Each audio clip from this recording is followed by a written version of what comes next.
नमस्कार साथियों, बिहार शिक्षक भर्ती बीपीएससी टीआरई 4.0 के लिए 3000 पीआईक्यूज की श्रृंखला में आप सभी का स्वागत है। आज हम एपिसोड नंबर 34 के अंतर्गत आपके लिए बीपीएससी द्वारा आयोजित सिस्टम एनालिस्ट के प्रश्न पत्र को सॉल्व कराएंगे और यह परीक्षा बीपीएससी का सिस्टम एनालिस्ट का 26 जुलाई 2025 को आयोजित की गई थी। और आज की क्लास में हम आपसे कुल 50 प्रश्न जीएस के कराने वाले हैं और बाकी 50 प्रश्न आपके मैथ और रीजनिंग के हैं, जिन्हें आपको खुद से फिलहाल सॉल्व करना है। हम आपको आंसर की के साथ में पीडीएफ को टेलीग्राम में प्रोवाइड करा देंगे। स्टार्ट करते हैं क्लास को। और कल सुबह आप लोगों का करंट अफेयर्स से रिलेटेड क्लास होगा, जिसमें हम बिहार से रिलेटेड टॉप 100 करंट अफेयर्स में से जो महत्वपूर्ण होंगे उनको देखेंगे।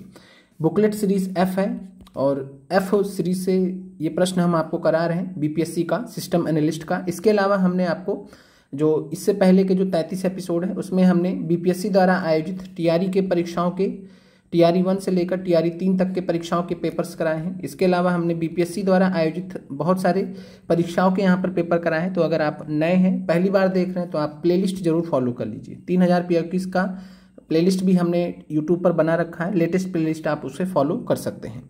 चलिए, पहला सवाल आप सभी के सामने है।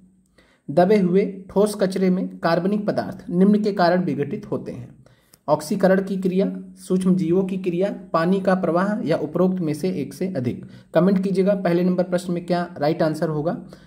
और इसका इंग्लिश वर्जन भी देख लीजिए, जो भी अभ्यर्थी इंग्लिश वाले हैं, जितना अवेलेबल हो सकता है हम आपको इंग्लिश में भी करा देते हैं। Organic material in the buried solid waste decomposes due to action of oxidation, action of micro organism या फ्लो ऑफ वाटर या मोर देन अबव। तो यहाँ पर पहले नंबर में क्या राइट आंसर होगा, अगर आपको मालूम है तो आप कमेंट कर सकते हैं। तो दबे हुए ठोस कचरे में कार्बनिक पदार्थ जो है किसके कारण विघटित होते हैं, तो ये सूक्ष्म जीवों की क्रिया के कारण, एक्शन ऑफ माइक्रो ऑर्गेनिज्म के कारण विघटित होते हैं। तो राइट आंसर पहले नंबर प्रश्न का बी है। अगले प्रश्न पे चलते हैं। यदि किसी चालक में 6 कूलाम आवेश यानी चार्ज यहाँ पर दिया गया है 6 कूलाम और 2 सेकंड तक प्रवाहित हो, टाइम दे दिया गया है 2 सेकंड, तो विद्युत धारा कितनी होगी। आपने विद्युत धारा से रिलेटेड एक फार्मूला पढ़ा होगा, Q बराबर IT। तो यहाँ पर जो है निकालना आपको है विद्युत धारा, तो I बराबर क्या हो जाएगा, Q/T हो जाएगा। और Q का मान यहाँ पर चार्ज कितना दिया गया है, आवेश कितना दिया, तो 6 कूलाम दिया गया है, टाइम कितना दिया गया, तो 2 सेकंड दिया गया है। तो आप सॉल्व कर लीजिए, तो I बराबर आ जाएगा आपका 3 एम्पेयर। तो I बराबर 3 एम्पेयर इस प्रश्न का राइट आंसर हो जाएगा। दूसरे नंबर प्रश्न का भी राइट आंसर है 3 एम्पेयर। अगले प्रश्न पे चलते हैं। आमतौर पर अभ्यस्त किया जाने वाला एसिड बेस संकेतक कौन सा है। तो यहाँ पर प्रयोग से संबंधित आपसे पूछा जा रहा है कि जो भी हम प्रयोग करते हैं, प्रयोग में लाते हैं, आमतौर पर जो हम प्रयोग करते हैं एसिड बेस संकेतक कौन सा है। पेटूनिया का अर्क है, लिटमस घोल है या हल्दी का घोल है।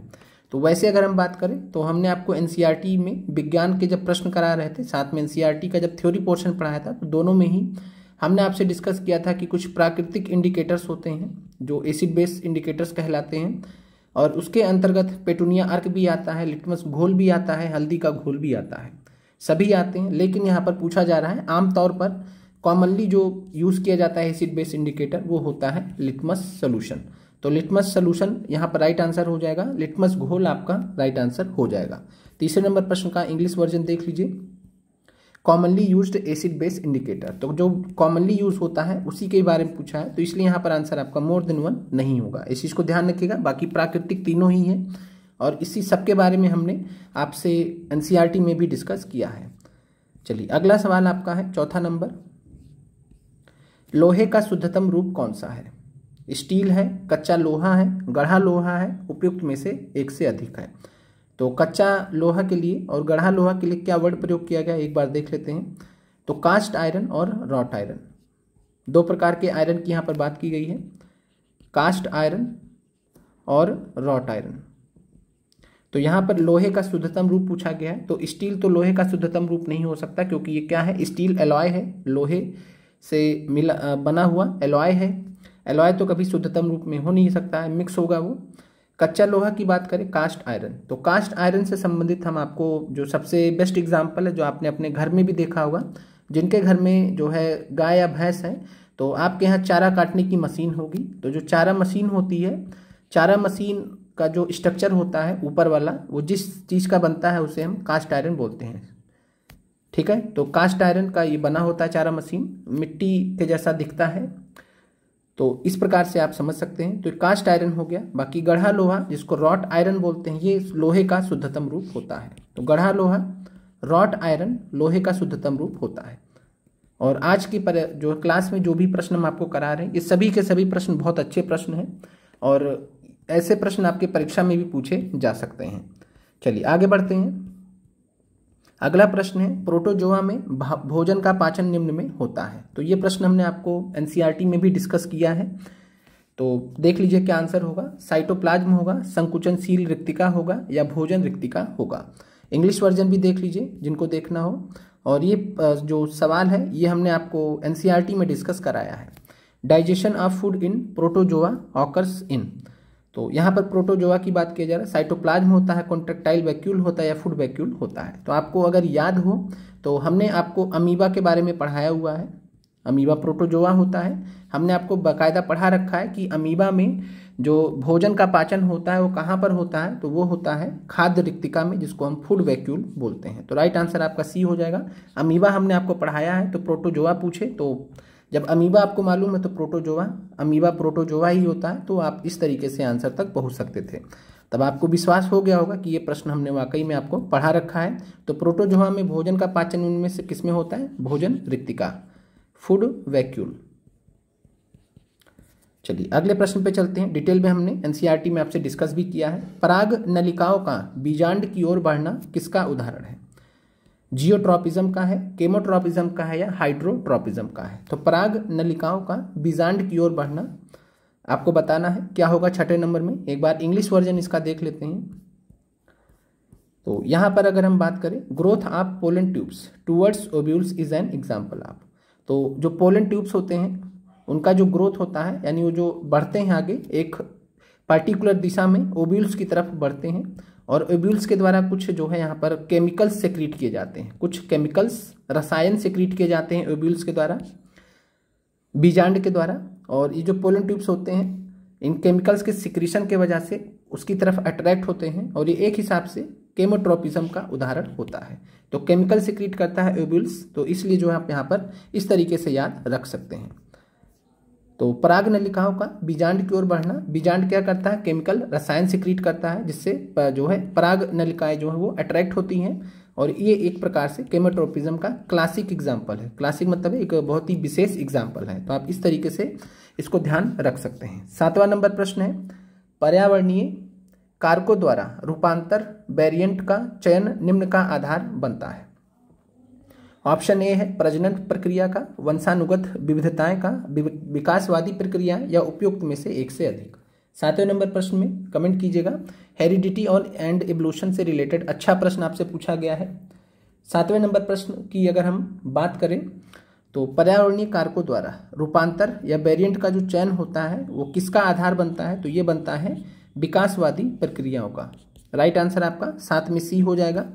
थोड़ा सा इंग्लिश में इसको देख लेते हैं, वहां से ज़्यादा बेहतर समझ में आएगा। Selection of variants by environmental factors. तो जो भी वेरिएंट्स का सिलेक्शन होता है इन्वायरमेंटल फैक्टर्स के द्वारा, पर्यावरणीय कारकों के द्वारा, वो एवोल्यूशनरी प्रोसेस का आधार बनता है। तो इंग्लिश वर्जन आप जब देखेंगे तो ज़्यादा आपको क्लियर समझ में आएगा। बाकी रिप्रोडक्टिव प्रोसेस यहाँ पे नहीं होगा, क्योंकि इन्वायरमेंटल जो फैक्टर्स होते हैं वो इस मतलब रिप्रोडक्टिव प्रोसेस पे जो है इस तरीके से असर नहीं करते हैं। बाकी हेरिडिटी वेरिएशंस की बात करें तो ये आपका विकल्प नहीं होगा। ज़्यादा बेहतर आंसर आपका है इवोल्यूशनरी प्रोसेस। तो इवोल्यूशनरी प्रोसेस के अंतर्गत ये चीज़ें आ जाएंगी। जब इवोल्यूशन होता है, तो जब इवोल्यूशन का होता है तो उस संदर्भ में पर्यावरण का भी असर पड़ता है। तो इवोल्यूशन पर पर्यावरण का जो असर पड़ता है उस संदर्भ में प्रश्न आपसे पूछा गया है। 7वें नंबर प्रश्न में राइट आंसर आपका सी है। 8वां नंबर प्रश्न है, निर्वात का निरपेक्ष अपवर्तनांक क्या है? तो निर्वात का आपसे एब्सोल्यूट रिफ्रैक्टिव इंडेक्स पूछा जा रहा है।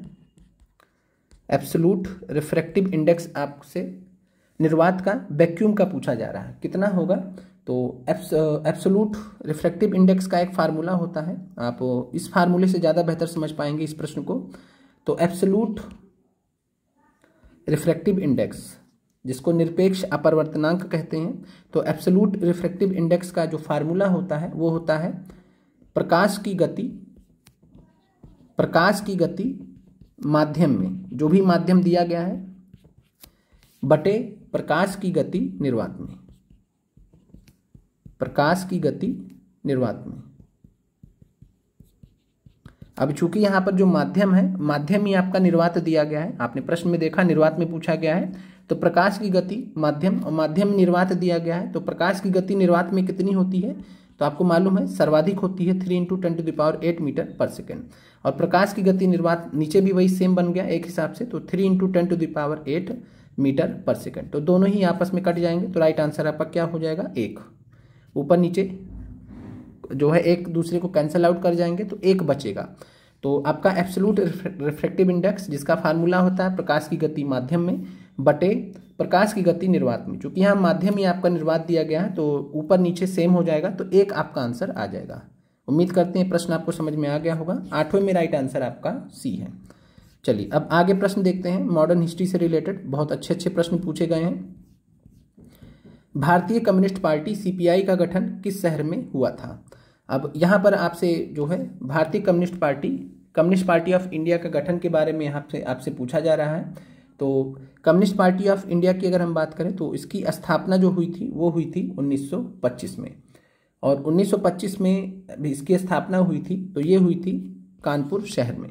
तो उत्तर प्रदेश के कानपुर शहर में भारतीय कम्युनिस्ट पार्टी ऑफ इंडिया की स्थापना हुई थी। और इसके संस्थापक कौन थे, तो ये भी आपको ध्यान रखना है। इसके संस्थापक थे एम.एन. रॉय संस्थापक थे भारतीय कम्युनिस्ट पार्टी के, और इसकी स्थापना कहाँ पर हुई थी, 1925 वर्ष है कानपुर में। इसके अलावा अगर आपसे पूछे अंतर्राष्ट्रीय स्तर पर कम्युनिस्ट पार्टी की स्थापना कब हुई है, तो कम्युनिस्ट पार्टी अंतर्राष्ट्रीय स्तर पर जो है 1920 में हुई है, और ये हुई है ताशकंद, जो कि राजधानी है उज्बेकिस्तान की। तो ताशकंद उज्बेकिस्तान में, याद रखिएगा, ताशकंद उज्बेकिस्तान में कम्युनिस्ट पार्टी की स्थापना 1920 में ही हो गई थी। एम.एन. रॉय और इनके सहयोगी द्वारा की गई थी। फिर भारत में इन्होंने 1925 में कम्युनिस्ट पार्टी ऑफ इंडिया के नाम से एक पार्टी बनाई, जिसका सवाल आपसे प्रश्न में पूछा गया। जब अंतर्राष्ट्रीय स्तर पर पूछा जाएगा तो ताशकंद शहर उज्बेकिस्तान। और आपको मालूम होगा कि 1966 में जो है ताशकंद समझौते पर साइन करने के बाद किसका जो है अचानक से जो है एक विवादास्पद मृत्यु हो गई थी, कौन थे वो, तो आप कमेंट कीजिएगा। चलिए 9वें नंबर प्रश्न की बात करें तो राइट आंसर आपका बी है। अगले प्रश्न पे चलते हैं। 1939 में जब सुभाष चंद्र बोस ने इस्तीफा दिया तो भारतीय राष्ट्रीय कांग्रेस के अध्यक्ष कौन बने। तो ये सब प्रश्न अब आपको बहुत आसान लगते होंगे अगर आप हमसे जुड़े हुए हैं, कुछ टाइम से पढ़ाई कर रहे हैं, जो भी हमने क्लासेस ली हैं सब में हमने डिटेल में इनके बारे में डिस्कस किया है। प्रीवियस ईयर क्वेश्चन में भी बहुत डिस्कस किया है। 1939 में जब सुभाष चंद्र बोस ने इस्तीफा दिया था तो भारतीय राष्ट्रीय कांग्रेस के अध्यक्ष कौन बने थे। तो राइट आंसर 10वें नंबर प्रश्न का है ए, राजेंद्र प्रसाद। राजेंद्र प्रसाद की अगर हम बात करें तो राजेंद्र प्रसाद जी से रिलेटेड आपको जो ध्यान रखना है वो ये ध्यान रखना है कि राजेंद्र प्रसाद जी वर्ष 1934 में कांग्रेस के बॉम्बे अधिवेशन के अध्यक्ष बने थे, बहुत महत्वपूर्ण है। फिर 1939 में जब सुभाष चंद्र बोस ने गांधी जी से मतभेद होने के कारण जब इस्तीफा दिया था कांग्रेस के अध्यक्ष पद से, तब जो बचा हुआ समय था उसके लिए 1939 में ही जो है राजेंद्र प्रसाद कांग्रेस के अध्यक्ष बने थे। ये हो गया। जवाहरलाल नेहरू के बारे में आगे हम बात करेंगे। अबुल कलाम आज़ाद की बात करें तो 1940 के रामगढ़ अधिवेशन में, उस समय रामगढ़ बिहार में ही आता था, झारखंड का भाग है आज के डेट में, तो 1940 में रामगढ़ अधिवेशन में अबुल कलाम आज़ाद कांग्रेस के अध्यक्ष बने थे। और इसके अलावा अगर हम बात करें तो सुभाष चंद्र बोस लगातार 2 वर्ष तक कांग्रेस के अध्यक्ष बने थे। 1938 का अगर हम बात करें तो हरिपुरा अधिवेशन, और 1939 का त्रिपुरी अधिवेशन, त्रिपुरी संकट के नाम से भी जाना जाता है। और इसमें हुआ क्या था, तो गांधी जी ने अपना एक कैंडिडेट खड़ा किया था पट्टाभी सीतारमैया को। तो पट्टाभी सीतारमैया जिसको गांधी जी ने समर्थन दिया था वो हार गए थे सुभाष चंद्र बोस जी से। और फिर गांधी जी ने जो है बयान दिया कि पट्टाभी की हार मेरी हार है नैतिक रूप से। और कुल मिलाकर गांधी जी जो है सुभाष चंद्र बोस के जो कार्यशैली थी कार्य करने की, उससे जो है संतुष्ट नहीं थे। और फिर अंततः सुभाष चंद्र बोस ने जो है सम्मान में इस्तीफा दे दिया और आप सभी को मालूम है कि एक पार्टी का गठन किया था सुभाष चंद्र बोस जी ने, जिसका नाम है फॉरवर्ड ब्लॉक। 1939 में ही, मई 1939 में फॉरवर्ड ब्लॉक नामक एक पार्टी की स्थापना की थी नेताजी सुभाष चंद्र बोस जी ने। चलिए आगे बढ़ते हैं। इस प्रश्न का राइट आंसर आपका 10 में ए है, राजेंद्र प्रसाद। अगला सवाल आपका है, बिहार एक सदनीय विधानमंडल को द्विसदनीय में परिवर्तित किया गया था बिहार विधानसभा और बिहार विधान परिषद द्वारा, और ये किस अधिनियम द्वारा परिवर्तित किया गया था, ये आपसे पूछा जा रहा है। भारत सरकार अधिनियम 1919, जिसको मोंटेग्यू चेम्सफोर्ड अधिनियम या सुधार भी कहा जाता है, तो मोंटेग्यू चेम्सफोर्ड कहा जाता है इसे। भारत सरकार अधिनियम 1909, जिसको मॉर्ले मिंटो सुधार भी कहा जाता है। पहला नाम यहाँ पर जो है भारत राज्य सचिव का है, दूसरे जो है उस समय जो भारत के वायसराय थे उनका है। और भारत सरकार अधिनियम 1935। तो एक सदनीय विधानमंडल को द्विसदनीय में परिवर्तित करने की जो व्यवस्था थी, बाईकैमरलिज्म जो आया था वो बाईकैमरलिज्म जो आया था वो 1919 के अधिनियम से आया था। तो द्विसदनीय व्यवस्था जो आई थी वो भारत सरकार अधिनियम 1919 के माध्यम से आई थी। राइट आंसर आपका 11 में ए है। आगे बढ़ते हैं। इंडिपेंडेंस ऑफ इंडिया लीग का गठन किसके द्वारा किया गया था? तो यहाँ पर आपको बताना है कि इंडिपेंडेंस ऑफ इंडिया लीग का गठन किसके द्वारा किया गया था? भगत सिंह, जवाहरलाल नेहरू, सुभाष चंद्र बोस या उपयुक्त में से एक से अधिक। तो 12 नंबर प्रश्न की अगर हम बात करें तो इंडिपेंडेंस ऑफ इंडिया लीग का जो गठन है, या इंडिपेंडेंस ऑफ इंडिया लीग भी कह देते हैं, तो इंडिपेंडेंस फॉर इंडिया लीग, तो इंडिपेंडेंस ऑफ इंडिया लीग 1928 में एक संस्था बनी थी। इसको बनाया था जवाहरलाल नेहरू और सुभाष चंद्र बोस ने, जो कि नेहरू रिपोर्ट, मोतीलाल नेहरू की अध्यक्षता में जो नेहरू रिपोर्ट आई थी, नेहरू रिपोर्ट के डोमिनियन स्टेटस की जो मांग थी भारत के लिए, उसका पुरजोर विरोध करते हुए डोमिनियन स्टेटस की मांग का पुरजोर विरोध किया था सुभाष चंद्र बोस और जवाहरलाल नेहरू ने, और पूर्ण स्वराज की या पूर्ण स्वतंत्रता की बात की थी इन लोगों ने। और फिर उसी के संदर्भ में इंडिपेंडेंस ऑफ इंडिया लीग का गठन किया था जवाहरलाल नेहरू और सुभाष चंद्र बोस ने। राइट आंसर आपका उपयुक्त में से एक से अधिक है। वर्ष था 1928। इंडिपेंडेंस ऑफ इंडिया लीग के अध्यक्ष कौन थे, ये भी आपसे पूछ सकता है। तो इंडिपेंडेंस ऑफ इंडिया लीग के जो अध्यक्ष बने थे, ये आपको ध्यान रखना है, श्रीनिवास आयंगर। तो Srinivas Iyengar independence for India league के अध्यक्ष थे। इसके अलावा एक और संस्था है जिससे आप कंफ्यूज हो सकते हैं, तो उसको अलग से थोड़ा समझ लीजिए, और उस संस्था का नाम है इंडियन इंडिपेंडेंस लीग। आपके सामने आएगा तो आप कंफ्यूज हो जाएंगे, इसलिए इस कंफ्यूजन को आज के आज ही दूर कर लीजिए। इससे पहले भी हमने डिस्कस किया आपसे इंडियन इंडिपेंडेंस लीग। तो इंडियन इंडिपेंडेंस लीग जब आपसे पूछेगा, तो वैसे तो 1920 में भारत में शुरू कर दिया गया था, लेकिन 1942 में जो आपसे विशेष रूप से पूछेगा टोक्यो जापान में, कि इंडियन इंडिपेंडेंस लीग को 1942 में टोक्यो जापान में किसने स्टार्ट किया था, किसने शुरू किया था? तो ये थे रास बिहारी बोस। रास बिहारी बोस जो कि क्रांतिकारी थे।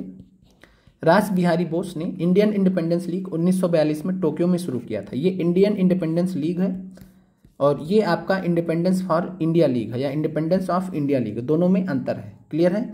तो 12 का राइट आंसर आपका बी और सी हो जाएगा, जिसकी वजह से डी आंसर आपका बन जाएगा। चलिए 13 नंबर प्रश्न में आते हैं। जवाहरलाल नेहरू किस वर्ष भारतीय राष्ट्रीय कांग्रेस के अध्यक्ष बने थे? चलिए 1936 है, 1929 है, 1932 है। क्या राइट आंसर होगा 13 नंबर में? कमेंट कीजिएगा। तो जवाहरलाल नेहरू जी की अगर हम बात करें तो जवाहरलाल नेहरू 1929 के लाहौर अधिवेशन में बने थे, जिसमें पूर्ण स्वराज का प्रस्ताव पारित किया गया था रावी नदी के तट पर, याद होगा आपको।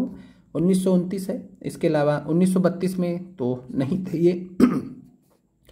1936 की अगर हम बात करें तो 1936 में लखनऊ अधिवेशन हुआ था, और इस अधिवेशन के दौरान ऑल इंडिया किसान सभा की स्थापना स्वामी सहजानंद ने लखनऊ में की थी। और इस समय लखनऊ अधिवेशन जब हुआ था तो इसके अध्यक्ष भी कौन थे? तो जवाहरलाल नेहरू जी थे। ए और बी यहाँ पर दोनों आंसर है। इसके अलावा 1937 में फैजपुर अधिवेशन हुआ था, तो 1936 और 37 दोनों में ही जवाहरलाल नेहरू कांग्रेस के अध्यक्ष थे। ये आपको ध्यान रखना है। तो यहाँ पर राइट आंसर आपका ए और बी दोनों है। इसके अलावा 1937 में भी फैजपुर अधिवेशन में जवाहरलाल नेहरू ने कांग्रेस की अध्यक्षता की थी। तो 13 नंबर प्रश्न में राइट आंसर आपका हो जाएगा ए और बी, जिसके वजह से डी आंसर बन जाएगा। आगे बढ़ते हैं अगले प्रश्न पर। 14 नंबर प्रश्न है, निम्नलिखित में से कौन हिंदुस्तान रिपब्लिकन एसोसिएशन आर्मी से जुड़ा हुआ था? तो हिंदुस्तान रिपब्लिकन आर्मी की बात करें या एसोसिएशन, देखिए इसको कभी कभी हिंदुस्तान रिपब्लिकन एसोसिएशन कहा जाता है, कभी कभी इसको हिंदुस्तान रिपब्लिकन आर्मी कहा जाता है, दोनों ही संदर्भ में इसको एचआरए कहते हैं। क्लियर है। अब एचआरए की स्थापना कब हुई थी? तो एचआरए की स्थापना जो हुई थी ये हुई थी अक्टूबर 1924 में। किस शहर में हुई थी क्या आपको मालूम है? तो सीपीआई का जैसे कानपुर है वैसे एचआरए का भी जो बना था ये कानपुर में बना था। तो कानपुर शहर में जो था ये आपका एचआरए हिंदुस्तान रिपब्लिकन एसोसिएशन या आर्मी की स्थापना अक्टूबर 1924 में कानपुर में हुआ था। संस्थापक कौन थे एचआरए के? तो एचआरए के जो संस्थापक थे, एचआरए के संस्थापक आपको मालूम होना चाहिए राम प्रसाद बिस्मिल जो प्रमुख थे, राम प्रसाद बिस्मिल और सचिंद्र नाथ सान्याल, जिसको सचिन सान्याल भी कहते हैं शॉर्ट में। तो सचिन सान्याल या सचिंद्र नाथ सान्याल दोनों एक ही हैं। तो सचिंद्र नाथ सान्याल और राम प्रसाद बिस्मिल ये हिंदुस्तान रिपब्लिकन एसोसिएशन या आर्मी के संस्थापक सदस्य थे। और संस्थापक सदस्यों में एक व्यक्ति और भी थे जिनका नाम था योगेश चटर्जी। तो राइट आंसर आपका 14 नंबर में बी हो जाएगा। बाकी हिंदुस्तान रिपब्लिकन एसोसिएशन क्रांतिकारी संस्था थी, सुभाष चंद्र बोस इससे नहीं जुड़े थे, एलिमिनेट कर सकते हैं। जवाहरलाल नेहरू तो जुड़ ही नहीं सकते क्रांतिकारी जो है संस्थाओं से। तो आप ए और सी आराम से एलिमिनेट करके बी पर पहुंच सकते थे। एलिमिनेशन का प्रश्न था ये, अगर आपको जनरली नहीं मालूम था तो राइट आंसर आपका 14 में बी हो जाएगा। और एचआरए किसके लिए फेमस हुआ था? तो एचआरए जो संस्था थी इसको वैसे तो कोई नहीं जानता था उस समय में, लेकिन जब काकोरी ट्रेन एक्शन हुआ तो पूरा भारत जान गया। काकोरी ट्रेन एक्शन, जिसको काकोरी ट्रेन कांड भी बोला जाता है, उत्तर प्रदेश सरकार ने इसका नाम बदलकर काकोरी ट्रेन एक्शन कर दिया है। उन्नाव के पास में, लखनऊ और उन्नाव के बीच में एक स्टेशन पड़ता है काकोरी, और काकोरी ट्रेन एक्शन ये कब घटना हुई थी? तो 9 अगस्त 1925 को। 9 अगस्त 1925 को क्रांतिकारियों ने किस ट्रेन को रोक दिया था और उसे लूट लिया था? कमेंट कर दीजिएगा अगर आपको मालूम होगा ट्रेन का नाम। इसके बाद अगर हम बात करें तो 1928 में एचआरए को कन्वर्ट कर दिया गया, एचएसआरए का निर्माण किया गया। एचआरए की जगह पे एचएसआरए सोशलिस्ट वर्ड लाया गया। और एचएसआरए का संगठन करने में जो महत्वपूर्ण भूमिका निभाई थी वो निभाई थी चंद्रशेखर आजाद ने, चंद्रशेखर आजाद। और साथ में जो है शहीद भगत सिंह का भी इसमें बड़ा योगदान था। शहीद भगत सिंह ने सोशलिस्ट वर्ड इंक्लूड करने का आइडिया दिया था। तो सोशलिस्ट वर्ड यहाँ पर याद रखिएगा, भगत सिंह का सुझाव था, एचएसआरए इसका नाम कर दिया गया था। और 1928 में इसकी स्थापना कहाँ पर हुई थी? तो फिरोज शाह कोटला का जो मैदान है, जिसको आज के डेट में अरुण जेटली स्टेडियम बोला जाता है, तो फिरोज शाह कोटला जो दिल्ली में इंटरनेशनल अंतर्राष्ट्रीय स्टेडियम है, फिरोज शाह कोटला वाले जगह पर हुआ था। तो राइट आंसर आपका 14 नंबर प्रश्न में बी हो जाएगा। बहुत डिस्कशन हो गया, अब हम आगे बढ़ते हैं। निम्नलिखित में से कौन सा क्रांतिकारी समूह काकोरी ट्रेन डकैती से जुड़ा हुआ था? तो हमने इस प्रश्न को जो है डिस्कस कर लिया है। अब यहाँ पर जो ध्यान रखना है, आपको ये ध्यान रखना है कि socialist Hindustan socialist Republican committee करके कोई संस्था नहीं है। हिंदुस्तान सोशलिस्ट रिपब्लिकन आर्मी है, लेकिन सोशलिस्ट वाली ये 1928 में आई है और ये घटना 1925 में हो गई है, तो ये तो हो नहीं सकता। हिंदुस्तान रिपब्लिकन आर्मी 1924 में स्थापित हुई और 1925 में इस घटना को अंजाम दिया। तो राइट आंसर आपका 15 में सी है। कोई भी कंफ्यूजन आपको इस प्रश्न में नहीं होना चाहिए। अगला है बारडोली में नो टैक्स आंदोलन कब चलाया गया था? तो मिलता जुलता प्रश्न हमने आपसे इससे पहले डिस्कस कर लिया है, आपको मालूम होगा, बहुत ज़्यादा अब इस पर चर्चा नहीं करेंगे। सरदार वल्लभ भाई पटेल की अध्यक्षता में बारडोली सत्याग्रह हुआ था। नो टैक्स कैंपेन चला था, आंदोलन चला था वर्ष 1928 में। अगला सवाल आपका है 17 नंबर सवाल, ऊर्जा उत्पादन के निम्नलिखित में से कौन से स्रोत पर्यावरण संरक्षण में मदद करते हैं? तो ऊर्जा उत्पादन का कौन सा ऐसा स्रोत है जो पर्यावरण के संरक्षण में मदद करता है? 17 नंबर में बताइए। हाइडल है, सौर है, बायोगैस है। बायोगैस की बात करें तो बायोगैस में जो मुख्य घटक है 75% तक जो है मीथेन इसमें यूज होता है। और मीथेन गैस आपको मालूम है ग्रीन हाउस गैस है, तो मीथेन तो मदद नहीं करेगी, तो आप बायोगैस कट कर दीजिए। बाकी सौर ऊर्जा जो होता है वो पर्यावरण संरक्षण में मदद ही करता है, सौर ऊर्जा से कोई नुकसान नहीं होता। हाइडल जो जल का प्रयोग करके ऊर्जा बनाई जाती है, तो ये भी आपका जो है पर्यावरण संरक्षण में मदद करता है, पर्यावरण का क्षरण इससे नहीं होता है। तो ए और बी यहाँ पर राइट आंसर है। राइट आंसर आपका डी हो जाएगा। तो 17 नंबर प्रश्न का राइट आंसर डी हो जाएगा। अगले प्रश्न पर चलते हैं। वर्तमान अनुमानों के अनुसार भारत की लगभग 25% आबादी राज्यों द्वारा साझा की जाती है। तो जो 2011 की जनगणना है उसके अनुसार आपको बताना है कि 25% आबादी किन 2 राज्यों के द्वारा जो है यहाँ पर साझा की जाती है। तो राइट आंसर यहाँ पर है 18 में सी। उत्तर प्रदेश की बात करें तो 16.5%, बिहार की बात करें तो 8.6%। जोड़ लीजिए, पहुंच जाएगा 25.1%। ठीक है, तो 25% आबादी जो है उत्तर प्रदेश और बिहार की जनसंख्या पूरे भारत का साझा करती है। अगले प्रश्न पे चलते हैं। निम्नलिखित में से मिट्टी और राज्यों का कौन सा जोड़ा सही है? काली मिट्टी कह रहा है मेघालय में, तो आपको मालूम है, और ये मुख्यतः पूछा है, मुख्य रूप से मुख्यतः पूछा गया इस प्रश्न में। तो मुख्यतः जो है काली मिट्टी की अगर हम बात करें तो मेघालय में पाई जाती है क्या? तो आप कहेंगे बिल्कुल नहीं। काली मिट्टी कहाँ पाई जाती है? गुजरात क्षेत्र में, मुख्यतः गुजरात क्षेत्र में, महाराष्ट्र क्षेत्र में, बाकी कुछ थोड़ा बहुत इधर उधर भी पाई जाती है, मुख्यतः गुजरात और महाराष्ट्र क्षेत्र में। ठीक है, लेटराइट मिट्टी है गोवा में, शुष्क मिट्टी है गुजरात में। अगेन शुष्क मिट्टी, सूखी मिट्टी कहाँ पर पाई जाएगी? तो जो शुष्क मिट्टी है मुख्यतः कहाँ पर पाई जाती है? राजस्थान में, शुष्क वाले जगह पर पाई जाती है, और शुष्क क्षेत्रीय राजस्थान में हो जाएगा। तो ए और सी यहाँ पर आपका गलत हो जाएगा। लेटराइट मिट्टी कहाँ पर पाई जाती है? ऐसे क्षेत्र जहाँ पर भारी वर्षा होती है, भारी वर्षा के कारण निछालन की प्रक्रिया होती है, लीचिंग का प्रोसेस होता है, जिसके कारण मृदा का ऊपरी हिस्सा बह जाता है। और आपको मालूम है गोवा कहाँ पर स्थित है? तो पश्चिमी घाट वाले क्षेत्र में। और पश्चिमी घाट वाले क्षेत्र में बात करें तो केरल हुआ, कर्नाटक हुआ, ऊपर आइएगा तो गोवा हुआ, महाराष्ट्र हुआ। ठीक है, तो केरल, कर्नाटक, गोवा, महाराष्ट्र, ये 4 राज्य ऐसे हैं जहाँ पर लेटराइट मृदा अच्छी खासी मात्रा में पाई जाती है। और गोवा छोटा सा जगह है लेकिन आता तो उसी जो है बेल्ट में है। तो राइट आंसर आपका यहाँ पर बी हो जाएगा। लेटराइट मिट्टी गोवा सही सुमेलित है। अब यहाँ पर आपको ध्यान रखना है कि काजू की खेती के लिए कौन सी मृदा की आवश्यकता होती है? तो काजू की खेती के लिए लाल लेटराइट मृदा, तो रेड लेटराइट सॉइल, लाल लेटराइट मृदा की आवश्यकता होती है काजू की खेती के लिए। 19 में राइट आंसर आपका बी है। आगे बढ़ते हैं। भारत की प्रायद्वीपीय नदियों के उनके बेसिन क्षेत्र वर्ग किलोमीटर के संदर्भ में घटते क्रम में व्यवस्थित करना है। तो कुल मिलाकर इस प्रश्न में आपको जो है बताना है कि सबसे बड़ा बेसिन क्षेत्र किसका है, फिर उससे कम और सबसे कम। तो इस प्रकार से बताना है। नर्मदा है, गोदावरी है, महानदी है, कृष्णा है। आपको देखकर पता चल जाएगा कि गोदावरी इनमें से सबसे बड़ी है। और गोदावरी के बारे में आपको मालूम भी होगा कि ये भारत की जो है गंगा के बाद दूसरी सबसे लंबी नदी भी है। और यहाँ पर गोदावरी पहले नंबर पर आ जाएगा, तो 2 पर हो जाएगा गोदावरी। गोदावरी से कम जो है बात करें तो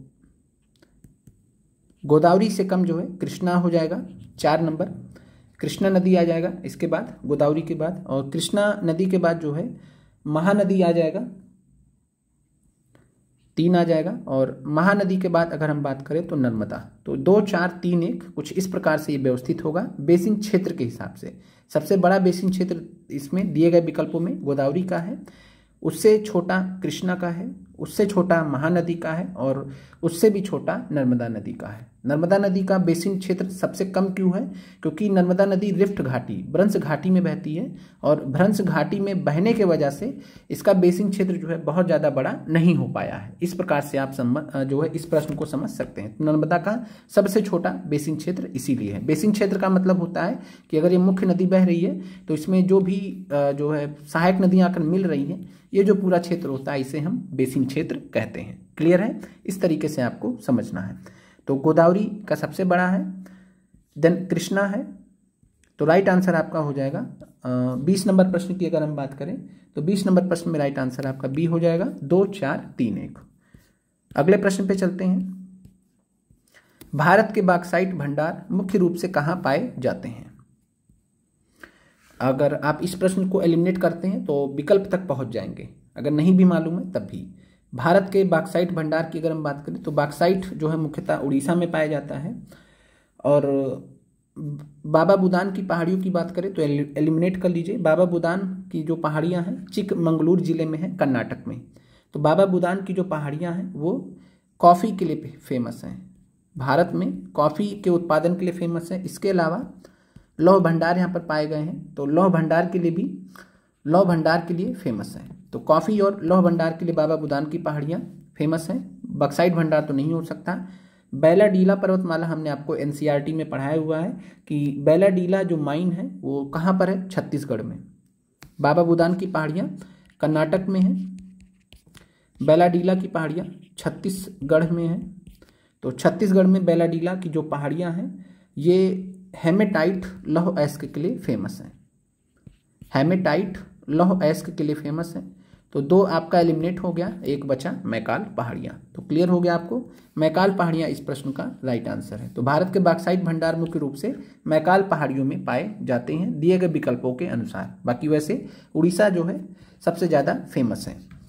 22 नंबर प्रश्न है, वार्षिक तापमान की अधिक सीमा दर्ज करने वाला स्थान कौन सा है। तो देख लीजिए, क्योंकि यहाँ डिफरेंस तो आपसे पूछा नहीं जा रहा है, वार्षिक तापमान पूछ रहा है, यानी ओवरऑल जो तापमान है पूरे वर्ष भर उसका आप एवरेज निकाल दीजिए। तो वार्षिक तापमान की अधिक सीमा दिए गए विकल्पों में सबसे अधिक सीमा दर्ज करने वाला स्थान कौन सा है। तो कभी भी ऐसा प्रश्न पूछेगा जब कंपैरिजन में पूछा हो, तुलना में पूछा हो, तो एक से अधिक आंसर तो हो भी नहीं सकता है। बाकी लेह की बात करें तो लेह तो ठंडा स्थान है, ठंडा और शुष्क स्थान है, तो ये आपका तो होगा नहीं।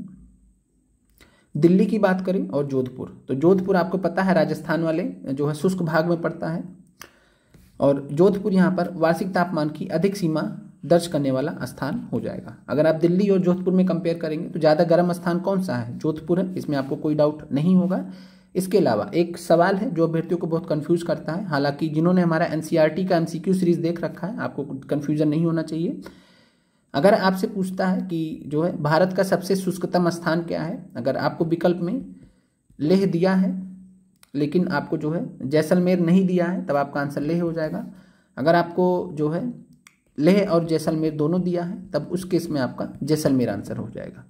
तो जैसलमेर और लेह दोनों आपके हैं, लेकिन जैसलमेर ज़्यादा है, तो ज़्यादा शुष्क स्थान जो है जैसलमेर है। तो सर्वाधिक शुष्क स्थान जैसलमेर है, देन उसके बाद लेह है। अगर विकल्प में जैसलमेर नहीं दिया है तब आपको लेह आंसर मान लेना है। 22 नंबर प्रश्न में राइट आंसर सी हो जाएगा। अगले प्रश्न पर चलते हैं। प्रायद्वीपीय भारत की निम्नलिखित चोटियों को उत्तर से दक्षिण की ओर व्यवस्थित करें। धूपगढ़, महेंद्रगिरी, डोडा बेटा, गुरु शिखर, सब कुछ हमने आपसे डिस्कस कर रखा है एनसीईआरटी में। तो प्रायद्वीपीय भारत की जो चोटियां हैं, जैसे कि अरावली आप देखेंगे, सबसे पहले अरावली आएगा, मतलब दिए गए विकल्पों के हिसाब से अरावली का जो है गुरु शिखर, गुरु शिखर हो गया। उसके बाद जो है बात करें तो सतपुड़ा, अरावली के नीचे आप आएंगे तो सतपुड़ा मिल जाएगा। सतपुड़ा का आपको जो है धूपगढ़ यहाँ पे दिया गया है। फिर उसके बाद अगर हम बात करें तो महेंद्रगिरी जो कि पूर्वी घाट में स्थित है, पूर्वी घाट की दूसरी सबसे ऊंची चोटी है, तो पूर्वी घाट की दूसरी सबसे ऊंची चोटी है महेंद्रगिरी। और इसके बाद और नीचे आएंगे तो जो है नीलगिरी पहाड़ियाँ। तो नीलगिरी की बात करें तो नीलगिरी का जो सबसे ऊंचा चोटी है वो है डोडा बेटा। अब आपको समझ में आ गया होगा। तो उत्तर से दक्षिण जब आएंगे तब आपको सबसे पहले गुरु शिखर मिलेगा, देन उसके बाद धूपगढ़ मिलेगा, उसके बाद महेंद्रगिरी मिलेगा, सबसे नीचे डोडा बेटा मिलेगा। तो 4 1 2 3 समझ में आ गया होगा।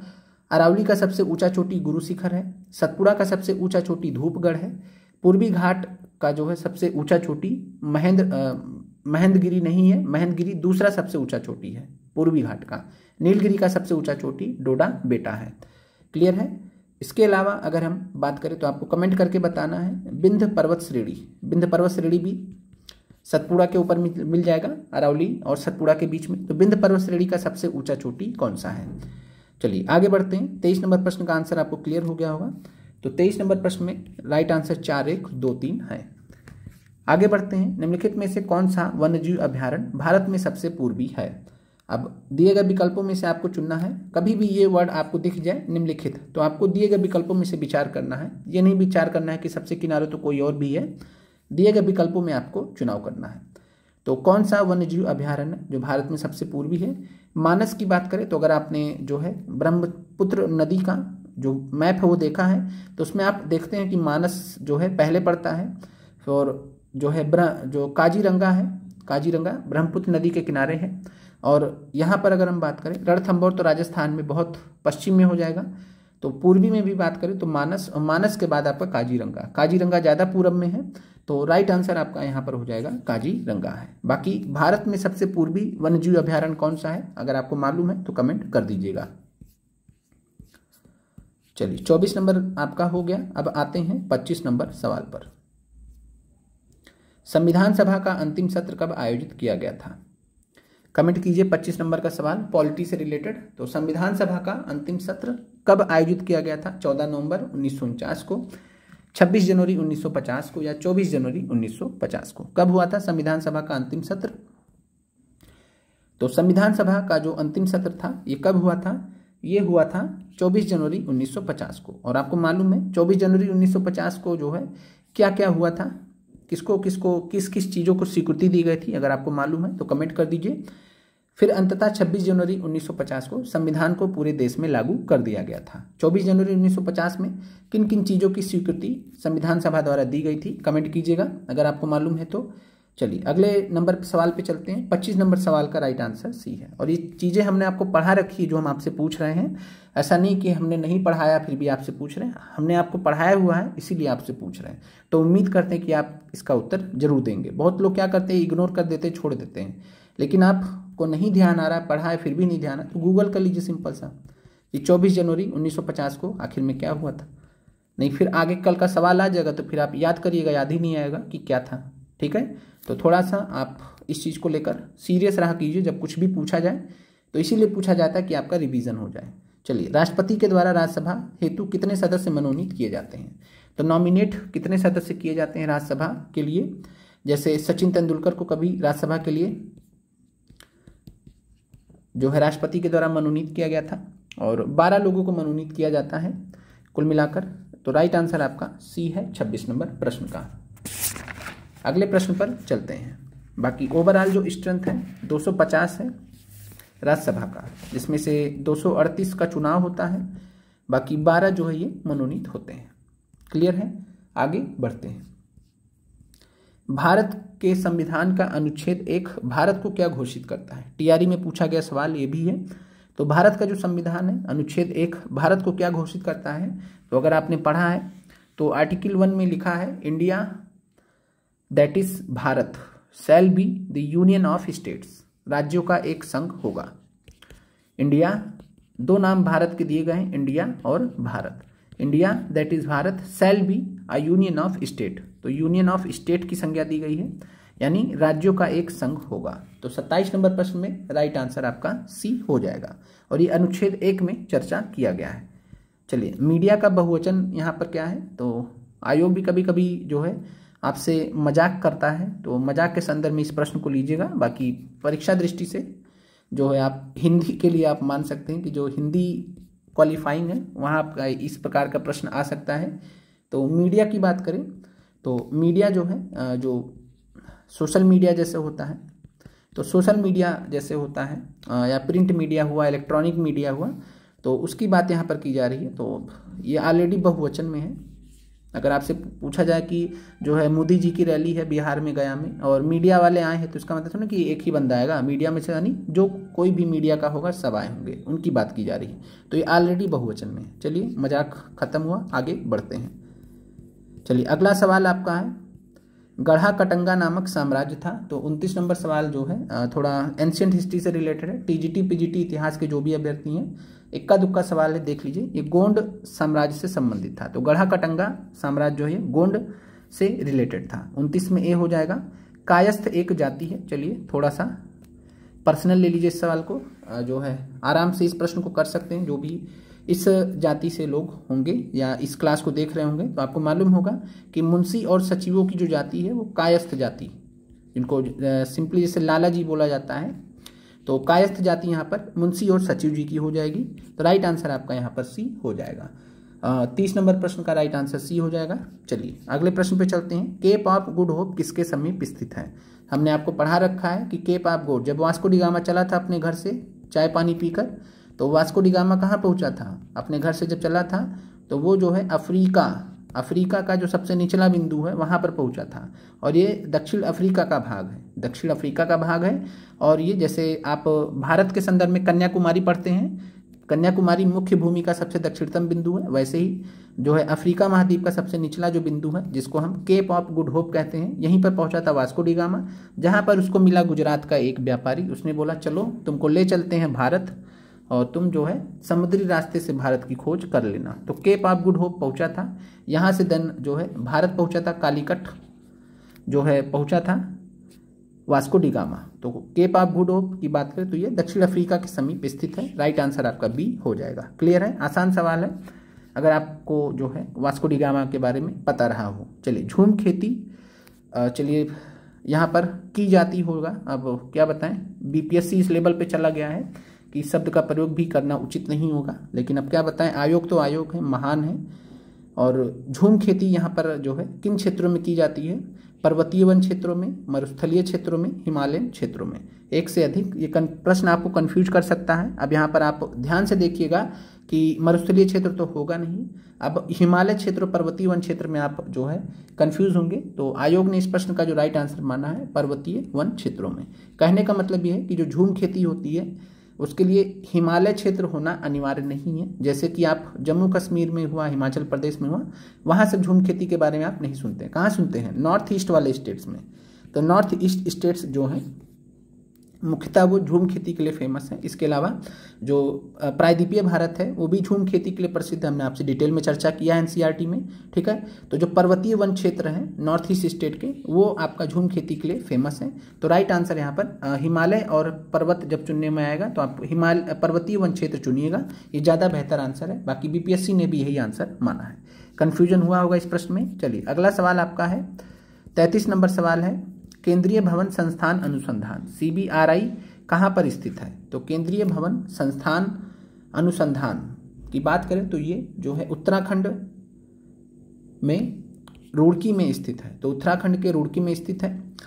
राइट आंसर आपका 33 में सी हो जाएगा। मानव कान के लिए श्रव्य आवृत्तियों की सीमा क्या है, एनसीईआरटी में हमने आपसे डिस्कस कर रखा है। तो मानव कान के लिए श्रव्य आवृत्तियों की जो सीमा है वो 20 हर्ट्ज से लेकर 20,000 हर्ट्ज तक मानी गई है। 20 हर्ट्ज बोलिए या 20,000 हर्ट्ज को जो है 20 किलो हर्ट्ज भी बोल सकते हैं। तो 20 हर्ट्ज से लेकर 20 किलो हर्ट्ज तक जो ये राइट आंसर हो जाएगा। तो राइट आंसर आपका जो है इस प्रश्न का क्या हो जाएगा, 34 का ये हो जाएगा, बी हो जाएगा। इसके अलावा बात करें तो जो है एक होता है इंफ्रासोनिक जो है रेंज होता है, इंफ्रासोनिक भी आपको मालूम होना चाहिए। इंफ्रासोनिक की बात करें तो इंफ्रासोनिक जो होता है वो आपका होता है लेस देन 20 हर्ट्ज। तो लेस देन 20 हर्ट्ज के लिए इंफ्रासोनिक होता है। और एक होता है अल्ट्रासोनिक।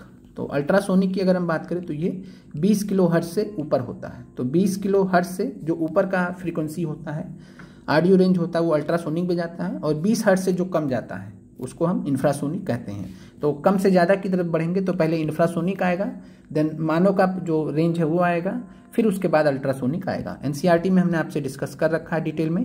तो 34 नंबर प्रश्न का राइट आंसर आपका बी हो जाएगा। अगले प्रश्न पर चलते हैं। कमजोर क्षेत्र जहां पर भूकंप अधिकतर आते हैं उन्हें किस रूप में जाना जाता है।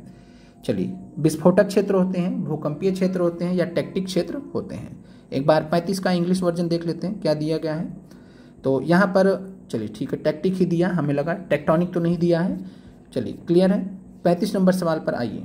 कमजोर क्षेत्र जहां भूकंप अधिकतर आते हैं उन्हें भूकंपीय क्षेत्र के रूप में जानते हैं। तो राइट आंसर आपका 35 में बी हो जाएगा। बाकी टेक्टिक क्षेत्र या विस्फोटक क्षेत्र तो आप आराम से एलिमिनेट कर सकते थे। 35 में राइट आंसर आपका बी हो जाएगा। अगले प्रश्न पर चलते हैं। निम्नलिखित में से कौन सी सिंचाई की आधुनिक विधि नहीं है। इस सब प्रकार से मिलता जुलता प्रश्न आपसे पूछा जा चुका है। और एक बार इसका इंग्लिश वर्जन देख लीजिए तो आपको याद आ जाएगा, हमने आपको एनसीईआरटी में पढ़ाया भी है। चलिए देख लीजिए, स्प्रिंकलर सिस्टम हमने आपको एनसीईआरटी में जो है क्लास 7th या 8th एनसीईआरटी में पहले चैप्टर में ही पढ़ाया। ध्यान नहीं है कि क्लास 7th वाला है कि क्लास 8 वाला है, आप बता दीजिएगा कमेंट करके।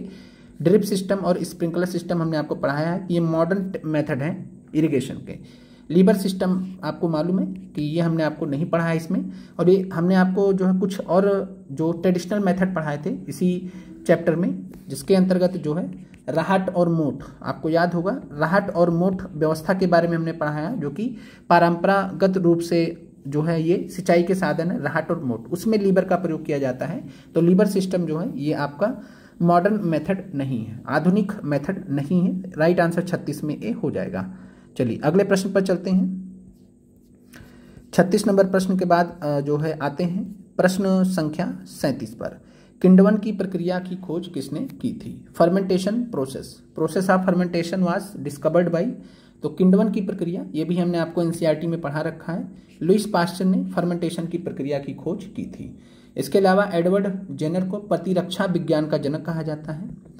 प्रतिरक्षा विज्ञान का जनक, फादर ऑफ इम्यूनोलॉजी। तो फादर ऑफ इम्यूनोलॉजी या प्रतिरक्षा विज्ञान का जनक किससे कहा जाता है? एडवर्ड जेनर को। प्रतिरक्षा विज्ञान का जनक क्यों कहा जाता है ये भी आपको मालूम होना चाहिए। तो इन्होंने जो है दुनिया का पहला सफल टीका बनाया था। एडवर्ड जेनर ने स्मॉल पॉक्स चेचक का, हमने आपको ये भी एनसीईआरटी में पढ़ाया है, स्मॉल पॉक्स चेचक का टीका सबसे पहला जो कोई टीका बनाया था तो एडवर्ड जेनर साहब ने बनाया था। अगला है अलेक्जेंडर फ्लेमिंग। तो अलेक्जेंडर फ्लेमिंग की बात करें तो इन्हें आप जो है पहले एंटीबायोटिक की खोज के लिए जानते हैं जिनका नाम है पेनिसिलिन। तो पेनिसिलिन एंटीबायोटिक की खोज की थी अलेक्जेंडर फ्लेमिंग ने 1928 में, पहला एंटीबायोटिक था। तो यहाँ पर आपका जो है लुईस पास्चर राइट आंसर है। बाकी ए और बी के बारे में हमने आपसे डिस्कस कर दिया है। अगला प्रश्न, निम्नलिखित में से कौन सा एक संक्रामक रोग है? तो संक्रामक रोग का मतलब होता है जो एक व्यक्ति से दूसरे व्यक्ति में जो है संपर्क में आने पर फैलता है एक दूसरे से। यक्ष्मा है, हैजा है, चिकन पॉक्स है। तो राइट आंसर क्या होगा 38 में? कमेंट कीजिएगा। तो 38 का इंग्लिश वर्जन देख लीजिए जिनको दिक्कत हो। तो which of the following is a communicable disease? तो ट्यूबरक्लोसिस है। ट्यूबरक्लोसिस में अगर आप कोई व्यक्ति अगर टीबी की बीमारी से गंभीर रूप से पीड़ित है, अगर आप उसके साथ में रहते हैं तो आपको भी टीबी हो सकता है। तो ट्यूबरक्लोसिस कम्युनिकेबल डिसीज है। कॉलरा है, चिकन पॉक्स है। तो चिकन पॉक्स की बात करें तो ये कम्युनिकेबल डिसीज है, संक्रामक बीमारी है। बाकी कॉलरा भी कुछ हद तक आप मान सकते हैं। बाकी ए और सी अगर सही है तो आप उस हिसाब से भी मोर देन वन मान सकते हैं। बाकी आप कॉलरा का, हैजा का कमेंट करके बताइए कि इसको जो है इसको कम्युनिकेबल डिसीज माना जाए या ना माना जाए। चलिए आपका भी थोड़ा सा चेक करते हैं। हैजा आपको बताना है। बाकी आपको मालूम होगा कि ब्रिटिश काल के दौरान हैजा बहुत फैलता था, हैजा प्लेग जिसको बोलते थे। तो हैजा प्लेग वगैरह भी बहुत फैलता था। तो एक प्रकार से आप संक्रामक में भी इसको मान सकते हैं। राइट आंसर आपका उपयुक्त में से एक से अधिक है। 38 के बाद 39 है। निम्नलिखित में से कौन सा पादप रोग कवक के कारण होता है? फंगस के कारण होता है कौन सा रोग? भिंडी के पीत, नींबू कैंकर, गेहूं की रस्ट। चलिए 39 में इंग्लिश वर्जन में देख लेते हैं। एनसीईआरटी में जो है ये आपको मिल जाएगा। साइंस में हमने आपको पढ़ाया भी है। Plant disease is caused by fungi. तो फंजाई की वजह से जो बीमारी होती है वो है रस्ट ऑफ व्हीट। तो रस्ट ऑफ व्हीट जो बीमारी होती है वो फंजाई के कारण होती है। सिट्रस कैंकर जो होता है ये बैक्टीरियम के कारण होता है, बैक्टीरिया के कारण होता है, जीवाणु के कारण होता है। तो बैक्टीरियम के कारण सिट्रस कैंकर होता है। और येलो बीन मोसाइक ऑफ ओकरा जो होता है भिंडी में, ये जो होता है ये वायरस की वजह से होता है। तो ये वायरस की वजह से, ये बैक्टीरियम की वजह से और ये फंगस की वजह से। अगली बार इन दोनों में से आपसे पूछ सकता है कि बैक्टीरियम से कौन सा बीमारी होगा या वायरस से कौन सा बीमारी होगा। ठीक है, तो ये आप तीनों याद रखिएगा, एनसीईआरटी में मेंशन है। चलिए अगला प्रश्न आपका है कि कौन सा डिवाइस है जो चेक किया जाता है जिससे कि कोई ऑब्जेक्ट में करंट बह रहा है या नहीं बह रहा है। ऑप्शंस आपके सामने हैं। हिंदी वाला वर्जन देख लेते हैं। कौन सा एक उपकरण है जिसका उपयोग यह जांचने के लिए किया जाता है कि किसी वस्तु में करंट प्रवाहित हो रहा है या नहीं हो रहा है? एलिमिनेट कर लीजिए। दूरबीन तो हो नहीं सकता, सूक्ष्मदर्शी यंत्र हो नहीं सकता, बचा एक इलेक्ट्रोस्कोप, एक से अधिक भी नहीं हो सकता। तो इलेक्ट्रोस्कोप याद रखिएगा, आपके लिए नया हो सकता है लेकिन प्रश्न आप सीखिए। तो इलेक्ट्रोस्कोप ऐसा उपकरण होता है जिसका उपयोग यह जांचने के लिए किया जाता है कि किसी वस्तु में करंट प्रवाहित हो रहा है या नहीं हो रहा है। तो राइट आंसर आपका 40 नंबर प्रश्न में क्या हो जाएगा? ए हो जाएगा। अगला प्रश्न आपका है 41 नंबर। 41 नंबर प्रश्न पर आते हैं। करंट अफेयर्स का सवाल है। अंतर्राष्ट्रीय रामायण कॉन्क्लेव 2025 का आयोजन कहाँ पर हुआ है? तो ये आपका हुआ है कोलंबो, श्रीलंका में हुआ है, आयोजित हुआ है अंतर्राष्ट्रीय रामायण कॉन्क्लेव। बाकी श्रीलंका का संबंध आप जानते ही हैं जो है रामायण से, श्री राम जी की यात्रा से। तो अंतर्राष्ट्रीय रामायण कॉन्क्लेव 2025 कोलंबो में हुआ है। इस प्रकार से आप रिलेट कर सकते हैं। अगला है यूनेस्को द्वारा अप्रैल 2025 में विश्व स्मृति रजिस्टर में शामिल भारतीय धरोहर शामिल है। सामिक यहाँ पे लिख दिया। अगेन बीपीएससी की गलती, लेकिन क्या करें, बीपीएससी आदत से मजबूर है। तो कौन सी धरोहरें शामिल है ये हमने आपसे जो है करंट में डिस्कस भी किया था। अगर आपको ट्रिक याद हो तो श्रीमद् भगवद गीता और सबसे बड़े जो है नाटककार श्री कृष्ण भगवान जी, तो नाट्यशास्त्र। तो श्रीमद् भगवद गीता और नाट्यशास्त्र। नाट्यशास्त्र के रचयिता भरत मुनि थे। ठीक है। तो श्रीमद् भगवद गीता और नाट्यशास्त्र को यूनेस्को द्वारा अप्रैल 2025 में विश्व स्मृति रजिस्टर में शामिल किया गया है, जो कि भारतीय धरोहर है। तो 42 नंबर में राइट आंसर आपका डी हो जाएगा। अमेरिका द्वारा फरवरी 2025 में किस अंतर्राष्ट्रीय संगठन से अपने आप को अलग कर लिया गया? तो ट्रंप के आने के बाद जो है, ट्रंप जानते हैं, आप लोग जानते ही हैं कि कितने पागल किस्म के इंसान हैं। जो भी संस्थाएं रहती है जिसमें जो है यूएस से फंडिंग कर रहा होता है, क्योंकि यूएस से बड़ा स्टेक होल्डर है, सबसे ज़्यादा पैसा भी देता है, तो उसी के भौकाल में ये जो है क्या करते हैं, अपना जो संस्थाएं से इनका मन भर जाता है, जिनको लगता है कि पैसा वेस्ट हो रहा है हमारा, तो उससे दूरी बना लेते हैं, उस संगठन से अलग कर लेते हैं। फरवरी 2025 से बात करें तो संयुक्त राष्ट्र मानवाधिकार परिषद, United Nations human rights council, United Nations human rights council UNHRC से अमेरिका ने अलग कर लिया, तो फरवरी 1925 में हो जाएगा। बाकी अन्य संस्थाओं से भी अलग करने की इन्होंने घोषणा की है, तो राइट आंसर आपका 43 में ए हो जाएगा। रेल मंत्रालय द्वारा स्वरेल सुपर ऐप कब जारी किया गया है? तो स्वरेल सुपर ऐप जो है, ये आपका डेट पूछा जा रहा है। तो 44 नंबर की अगर हम बात करें तो 31 जनवरी 2025 को रेल मंत्रालय द्वारा स्वरेल सुपर ऐप जारी किया गया है। 45 नंबर है, निम्नलिखित देशों में से किसने दिसंबर 2024 में मृत्युदंड की सजा को समाप्त कर दिया है? तो मृत्युदंड की सजा को समाप्त करने वाला जो देश है वो है जिम्बाब्वे। राइट आंसर आपका 45 में सी है। अगला सवाल आपका है 46, भारत के किस राज्य में सोने के विशाल भंडार मिले हैं? तो भारत का ऐसा कौन सा राज्य है जहां पर सोने के विशाल भंडार मिले हैं? तो सोने के विशाल भंडार के लिए हाल ही में जो मिला है वो उड़ीसा के कुछ ऐसे जिले हैं जहां पर सोने के विशाल भंडार मिले हैं। तो राइट आंसर आपका 46 में सी हो जाएगा। इससे पहले जो है बिहार में भी मिला था, बिहार के किस जिले में मिला था अगर आपको याद हो तो कमेंट कर दीजिएगा। 47 नंबर है, भारतीय रिजर्व बैंक ने फेमा अधिनियम के उल्लंघन के लिए निम्नलिखित बैंकों पर मार्च 2025 में कार्रवाई की है। तो फेमा अधिनियम के उल्लंघन के लिए रिजर्व बैंक ऑफ इंडिया ने जिन बैंकों पर कार्रवाई की है उनके नाम है सिटी बैंक और IDBI बैंक। तो राइट आंसर आपका सी है 47 में। नेतजारिम कॉरिडोर के संबंध में कौन सा कथन असत्य है? तो नेतजारिम कॉरिडोर के बारे में यहाँ पर बात किया जा रहा है, या इजराइल और फिलिस्तीन के मध्य स्थिति संघर्ष का क्षेत्र है, तो ये सही बात है। आप वैसे भी याद रखिएगा नेतजारिम कॉरिडोर कौन सा एरिया है, तो इजराइल और फिलिस्तीन के बीच जहाँ पर जो सबसे ज़्यादा तनाव वाला क्षेत्र है, संघर्ष वाला क्षेत्र, वो नेतजारिम कॉरिडोर के नाम से जाना जाता है। यह कॉरिडोर 6 किलोमीटर लंबा है जो गाजा पट्टी को 2 भाग में बांटता है। ये भी बात सही है, तो यहाँ यागो लिखा है, भागो कर लीजिए। तो 2 भागों में 6 किलोमीटर लंबा कॉरिडोर है, गाजा पट्टी को बांटता है 2 भाग में। BOC यहाँ पर सही है। असत्य कथन पूछा है, तो कॉरिडोर के जो है पश्चिम में, यहाँ पर पश्चिम होना चाहिए, कॉरिडोर के पश्चिम में भूमध्य सागर स्थित है और पूर्व में इजरायली सीमा है, तो ये आपको ध्यान रखना है। राइट आंसर आपका ए हो जाएगा। अगले प्रश्न पर चलते हैं। चैंपियंस ट्रॉफी 2025 में उप विजेता टीम कौन सी थी? तो चैंपियंस ट्रॉफी 2025 में विजेता टीम कौन सी थी? हमने आपको क्रिकेट से रिलेटेड भी हम आपको शेयर करते रहते हैं। जब भारत चैंपियंस ट्रॉफी 2025 जीता था तो आपको याद होगा हमने बढ़िया बढ़िया इमोजी के साथ में जो है टेलीग्राम चैनल में शेयर भी किया था। भारत जीता था, विनर था। उप विजेता कौन था? तो भारत ने किसको हराया था 49 में जो है, तो ये हराया था न्यूजीलैंड को। तो राइट आंसर यहाँ पर हो जाएगा न्यूजीलैंड। और मैन ऑफ द सीरीज या प्लेयर ऑफ द टूर्नामेंट किसको मिला था? तो मैन ऑफ द सीरीज, ये प्रश्न भी हमने यहाँ पे देखा था, रचिंद्र रवीन को। तो अगले प्रश्न पर चलते हैं 49 में भी। आखिरी सवाल आज का है, ये भी हमने आपसे जो है करंट अफेयर्स में डिस्कस कर रखा है। अंतर्राष्ट्रीय बुकर पुरस्कार 2025 की विजेता पुरस्कार कन्नड़ भाषा का पुस्तक है हार्ट लैम्प। तो कन्नड़ भाषा का पुस्तक है हार्ट लैम्प और इसको अंतर्राष्ट्रीय बुकर पुरस्कार 2025 मिला है। और इसके जो लेखक है कौन है? तो लेखक हैं बानू मुश्ताक। अगेन नाम यहाँ पर गलत लिखा है, अब क्या बताएं, BPSC को कुछ भी लिख दे रहा है। तो बानू मुश्ताक यहाँ पर राइट आंसर होगा 50 में बी। तो याद रखिएगा बानू मुश्ताक हमने आपसे डिस्कस किया था। तो आज के ये 50 प्रश्न हैं, ये आपके जो है समाप्त होते हैं। चलिए देख लीजिए, इंग्लिश में सही लिखा है, हिंदी में ही गलत लिखा है, मतलब सारी गलती हिंदी में ही करनी है।